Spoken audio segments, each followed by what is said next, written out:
Hi, everybody. This is Desiree Brown, and you're listening to the Young Eager Writers podcast. I'm here with Jarrett Moseley. Jarrett, if you just want to tell us a little bit about yourself, your writing education, what you write, what you enjoy to write, what you're working on now. Mm-hmm. Yeah. So I started writing poetry about 2 years ago. Even though I'd always written, but I was really introduced to poetry in a creative writing class in college. Um, and what I was immediately drawn to was poetry that had somewhat of a surrealist tint. So the first poet that I ever really loved was James Tate, who's like 20th century poet who's like surrealist influenced. And so since then, I read a lot of poetry, but I'm specifically interested in like modern poets who have some sort of surrealist influence. And as of recently, what I'm working on is just writing as many poems as possible because I'm going to be reapplying for MFA programs this coming December. Nice. And are there any MFA programs that you really are hoping to get into that you've looked into and think are best for you? Yeah, actually, my top choice would be the Mishner Center, which is the one of the MFA programs at the University of Texas at Austin. I applied last year and I got waitlisted, but didn't end up getting in. But they one of my favorite poets, Dean Young, teaches there, and they also do cross genre, and I'd be able to do screenwriting as well, which would be cool. So that would be my dream. But I'm applying to a lot of places, so wherever I get accepted will be good. Yeah. Yeah. And I wish you the best of luck with that, really. Like, I've read a lot of your stuff, and you're very, very talented. Well, thank you. One of the things, so you just recently were published in Homology Lit. Hmm. Do you want to talk a little bit about what that publishing process was like, submitting your work? Hmm. I'm sure there's a lot of young writers who haven't yet tried to submit and would like some advice that you'd like to give on that. Yeah, that'd be great. The first thing I would suggest is to make a submittable account. Making a submittable account is just an easy way to get to all of the submissions that you can find because it's just all condensed into one website. And so I didn't actually find this place on Submittable. One of my poets that I read right now, Dana Smith, got published in it last month, and so I decided I would apply. And so I sent in, like, I chose like what I thought were the best poems that I wrote recently, and I sent them in. And actually, at first, they emailed me back and said, "Hey, like we really liked this one poem, and it came really close for us, but right now these aren't going to be working for us. So if you have another batch of poems that you want to send in, we'd love to look at them." And so what I did was I looked at the poem they liked, and then I tried to decide, okay, are there other poems that I have like this? And I sent those in, and when I resent those in, they decided that they would publish two of the ones that I resent in. Yeah, that's fantastic. And I think one of the things I hear a lot of the times is publishers will reach out to people and they won't hear back. So that's fantastic that they reached out to you and you heard them and you sent in new stuff. So awesome. And then do you get nervous submitting your work? I hear from a lot of young writers that they don't submit their work because they don't want to be turned down. How do you overcome that? Uh, my dad likes to say, "You've got no in your pocket," Hmm. which means that you're already not being published. I mean, he says that about everything, but you're already not published. So, like you have absolutely nothing to lose, essentially, except for that's not to say that it's not scary, because it is, because like we write like generally for ourselves, but at the same time it is nice to be recognized for that, and putting out your work and like being quote unquote rejected, I would just say not accepted for the time, can like be something that you can take personally. But in my experience, while I was nervous at first, I kind of had to get over that because once I realized that I write for myself and I don't write for anyone else, sending out work to possibly get published is a fun thing to do. If it doesn't get published, that's fine. Those works are already not published, so it's not going to hurt me. And if it does get published, that's wonderful. So you just have to kind of look at it as an opportunity, I guess. Yeah. And so I have a few more questions here for you. As a poet, how do you tackle writer's block?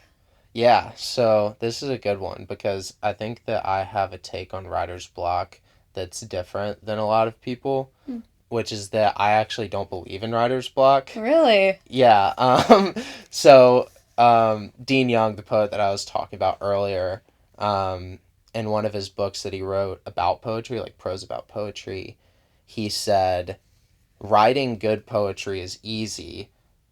It's all the bad poetry that you have to write to get to the good poetry that's hard. Hmm. Um, and so that's basically how I see it, which is that whenever I sit down to write, I accept that the poem's going to be whatever it is. I'm not always going to write what I consider to be a good poem, but that can't stop me from writing the poem that's in front of me. So even if I have to put down on the page something that I look at and say, oh my God, I hate this, Mm-hmm. I still do it regardless. And then I follow through with it and I try to finish the poem to the best of my ability. And if I don't like it, that's okay. I can put it away. And then hopefully that poem will be a bridge to the next poem that I write that might be good. So with writer's block, I would just encourage people to be okay with not writing the poem that they want to write, um, and just keep writing anyways. And then hopefully eventually you will write the poem that you want to write. Yeah. That's fantastic advice. Like, I wish that someone told me that while I was younger writing poetry, because it gets a lot of pressure when you feel like you can't write something, it has to be good. And when you don't write something good, you give up. So like you said, you're a very well read writer. You have read everything possible, I feel like. How does that benefit your work? Do you see any effects? Oh, yeah. I think when I first started writing poetry, and God bless Allison Hutchcraft, one of our teachers for those on the podcast. But when I first started writing poetry, I asked Professor Hutchcraft, I said, like, what should I do? And she said, read as much as possible. And I was like, okay. And that's what I set out to do. And it has, like, a profound impact on your work, even if you don't realize it, because the more that you take in, the more that you're subconsciously putting on the page, but then also reading and studying poetry allows you to see the techniques that people use that you can consciously use as well. Um, so I try to, like, I read a lot, but I try to read as many different cross sections as poetry as I can. So I do read like modern poetry, but I also love like 20th century poetry. I think it's really important to read poetry in translation, Mm-hmm. um, because American poetry is wonderful, but like European and South American poetry has been incredibly influential on my work and is completely different from American poetry. There are things that I've learned from that poetry that I could have never learned if I would have just stuck with reading American poetry. But I do think that like to me, like the two most important things to growing as a writer are reading as much as possible Mm-hmm. and editing. Yeah. Yeah. And I know many poets who would absolutely agree with you on that. I have two more questions here for you. So you're a young writer yourself. Do you have just any advice on the top of your head for other young writers? Maybe those in high school, maybe those just graduating college. Maybe something that you've struggled with that you've had to overcome. Ooh, that's a tough one. I mean, being a writer is really hard. Um, Especially being a poet, Mm-hmm. because I feel like, whether we talk about it or not, and I have talked to some poets about it, there's this weird phenomenon where I'll write a poem, I'll love it, I'll step away from it, and then like I'll come back like 4 days later and I'll be like, I hate it. Um, And then even more, if that doesn't happen, like there's also this weird phenomenon where I'll write a poem and then I'll really like it, and then I'll be like, that's it, man. Never gonna write a good poem again. That's the best it's gonna get. So I guess the advice that I would give for that is just write for yourself. Um, because if the time that I spend writing, the amount of time that I spend writing, and that someone that is a young writer or just a writer in general should spend writing, it would make absolutely no sense if I was doing that for someone else. Like it has to be for yourself. And then the second thing is don't be discouraged if your writing style or how you want to write is different than other people's. You can learn from everyone and you can learn from people that are different than you, but you don't have to conform to any certain type of writing style. I would actually say that the most important thing is that um, you learn your own style. And one of the ways that you do that is like trying to copy people that you like and failing at doing it. Mm-hmm. But yeah, be okay with your own style. Be okay with not being like other people, and be okay with trying as many new things as possible and taking risks because that's how things are changed. Yeah, very well said. So I have the last question, and I don't know if you're gonna like this one or not. Most people don't like these type of Oh, questions. okay. It's a fun one. So if you could have any writer read your work, if you were to choose anyone, who would that be and why? Oh, it's easy.